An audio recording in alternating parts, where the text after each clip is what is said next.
Isinailalim na sa state of calamity ang Cebu City dahil sa pagguho ng bundok ng basura na kumitil sa buhay ng 13. 23 iba pa ang hinahanap.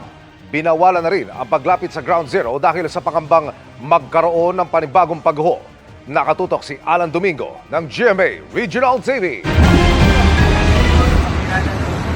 Naagnas na nang magkuha ng mga rescuer ang 50 anyos na babaeng ito madaling araw kanina mula sa kabundok na basura na gumuho sa Binaliw Landfill sa Cebu City nitong Biyernes. Ikalabing isa siya sa 13 na recover na labi mula sa guho. Bago na ialis ay ganito pa ang lagay ng bangkay sa mga larawang nakuha ng balitang bisdak habang naipit ito ng nakadagang bahagi ng pasilidad ng landfill. Sa taas ng basura ay sinapon ng pagguho nito ang pasilidad na ilang metro lang ang layo. Ayon sa isang dump truck driver na muntik nang madamay sa trash line, bago ang niya pagguho ay napansinan niyang gumalaw ang patong-patong na basura. Pag yabo na ko diha, pag dam na ko, ang basura, aksyon na siya gana, uyog na ba? Oo. Mautong loader na ko, akong ipadalig patawag ang bako kay gipakab na ko. Karon kay potong nagdali-dali mig naog, pero napay ni puli na mong lain nga nagyabo gyud. Kahit sa mga oras na ito ay patuloy ang paggalaw ng basura at maaring bumagsak pa ang mga bahagi ng naiwang pasilidad ayon sa mga rescuer.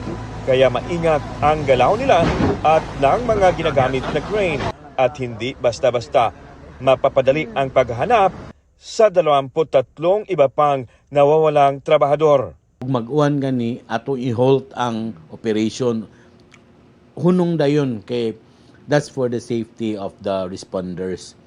And secondly, unstable ang atong working area, no? Padayon ang pagdahili sa mga basura. Pinagbawalan na ang media at ang pamilya ng pinaghahanap na makalapit sa ground zero, kaya mula sa malayo nag-aabang ang kaanak ng mga nawawala. Inip na matapos ang 5 araw na paghihintay pero hindi nawawala ng pag-asa, lalo't nasa rescue mode pa rin ang rescuer. Lagi punta sa stage of search and rescue. We cannot say it retrieval. It's unfair for the family when we say it retrieval. Kaya nga to ang mga rescuers, they consider na family sa nila, kanang naasasod. Umaasa rin si Jeremy Espinosa pero tanggap na anya sakaling wala ng buhay na makita ang mister na si Dexter. Ang mahalaga, makita niya ito sa huling pagkakataon at maipagluksa niya at ng 3 nilang anak. Sakit akong dugan, sir. Hindi ko gilang. Walay adlaw nga wak ko maghilang. Halos, amagtaw ni mo man ako sakripisyo para sa kong anak.